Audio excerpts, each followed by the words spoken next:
సమర్థిస్తున్నారా లేకపోతే వ్యతిరేక సమర్థించడం ఏంటి అంత చెత్తగా మాట్లాడితే? ఒక భాష ఏంటి? ఆడవాళ్ళు అంటే ఏమనుకుంటున్నారు మీరు? మీలో ఉన్నదే బయట వస్తుంది. అదేంటి ఆ మాటలు? అదేంటి ఆ అహంకారం? అదేంటి ఆడాళ్ళని ఈడుతారని? ఇవాళ ఆడవాళ్ళకి అన్యాయం ఎవరి నుంచి జరుగుతుంది? మగాళ్ళే కదా, తరతరాలుగా మనమే చేస్తున్నది కదా.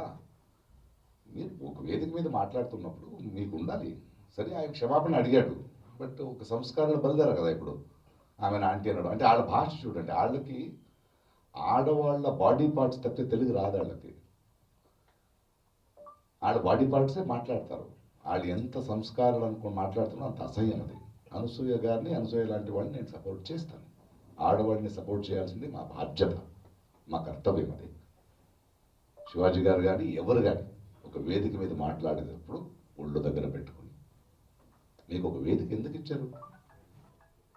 మీకు భిన్నాభిప్రాయాలు ఉండొచ్చు. భిన్నాభిప్రాయాలు ఎలా చెప్పాలి? ఏ మాటలతో చెప్పాలి? భాష అది, తెలుగు భాష అది కాదు కదా. ఆయన ఇప్పుడు సారీ చెప్పాడు, బట్ మిగతా వాళ్ళు వదలరు. అది స్టార్ట్ అవుతుంది. ఇప్పుడే ట్వీట్ చేశాను అనసూయగా, నువ్వు స్ట్రాంగ్గా ఉండు. ఆ సంస్కారాలు అసహ్యం తెలుస్తుంది నాకు. నన్ను అదే తిడుతుంటారు. ప్రకాష్ రాజు గారు మీరు ఎందుకు మాట్లాడరాళ్ళు? అమ్మని లాక్తారు, చెల్లిని లాక్తారు, కూతురుని లాక్తారు. అంటే వాళ్ళ బ్రెయిన్ ఎక్కడుందో అక్కడే మాట్లాడతారు వాళ్ళు. అది నిజం. ఖచ్చితంగా శివాజీ గారు చెప్పింది తప్పు. ఒక సభ్య సమాజంలో వీ కెనాట్ ఎక్స్పెక్ట్ ఇట్. మీరెవరు చెప్పడానికి? మీ దృష్టి మార్చుకోండి. గిల్లేది ఎవరండి అమ్మాయిని? ఆడవాళ్ళ? మగాళ్ళే కదా. మరి నేను పోకులేలా చెప్పాలా గిల్లితే గిల్లించుకోవాలని? కాదు కదా, అన్యాయం కదా, అది తప్పది. దొంగతనం తప్పు కదా. ఎవడదైతే ఏంటి, దొంగతనం తప్పు. దొంగే.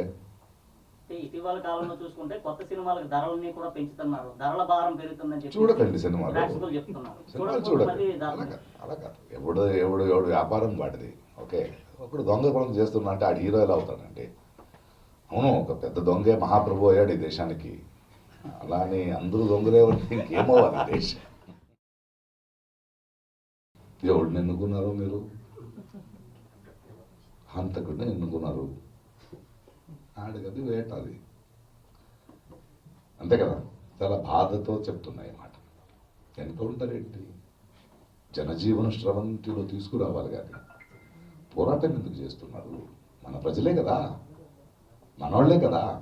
ఏంటి సమస్యలు అని అడగాలి. ఎన్కౌంటర్ అంటే ఆపరేషన్ సింధూరా ఇది? అలా కాదు కదా, మనోళ్లే కదా. ఎందుకు కోపడ్డావు? ఏంటి నీ బాధ్యత? ఏంటి నీ బాధ? ఏదో కారణం ఉంటుంది కదా. టెర్రరిస్టులు కాదు కదా. ఏదో ఒక ఐడియాలజీతో, మీ ఐడియాలజీ కాకపోవచ్చు, మీకు భిన్నాభిప్రాయాలు ఉండొచ్చు, కూర్చొని మాట్లాడాలి. ఎన్కౌంటర్లు ఏంటి? అరెస్టులు ఏంటి? గొంతు విప్పితే ఈడీ రేట్లు ఏంటి కదా. అన్యాయం జరుగుతోంది. సింపుల్, బాధతో చెప్తున్నా. ప్రపంచంలో అదే చూస్తున్నాను. అమ్మేవాడు ఒకడు ఉంటాడు, కొనుక్కునేవాడు ఒకడు ఉంటాడు. మా కళ్ళ ముందు వ్యాపారం జరుగుతుంది. కానీ గవర్నమెంట్స్ బాధ్యత గల వాళ్ళు వాళ్ళని అమ్ముకున్నారు. వాళ్ళు చేసేది ఇదే కదా. ఆల్రెడీ అమ్ముడుపోయారు. ప్రైవేటైజేషన్ చేస్తూ కార్మికుల, రైతుల, ప్రజలకి దెబ్బ నిదానంగా కొడుతూ చేస్తున్నారు. ఇది మా కంటి ముందు కనిపిస్తోంది. దానికోసమే పోరాటాలు జరుగుతున్నాయి. ఆఖరికి ఒక కార్మికుడు బాగుండాలి కదా, సమాజం బాగుండాలి.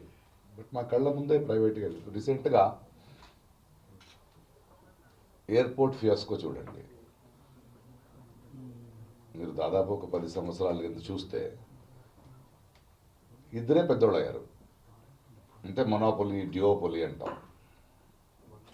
ఇప్పుడు వాళ్ళు డిసైడ్ చేస్తారు. ఈ రాజకీయ నాయకులు, ఈ సర్కారాల గవర్నమెంట్స్ ఏమున్నాయో కార్పొరేటైజేషన్స్కి అమ్ముడుపోతారు. ఆ తర్వాత వాళ్ళు వెళ్తారు. కార్మికులు ఎక్కడ ఉంటారు అక్కడ? రైతులు ఎక్కడ ఉంటారు అక్కడ? ఇది మా కళ్ళ ముందు జరుగుతుంది. ఇదొక అరణ్య రోధనమే.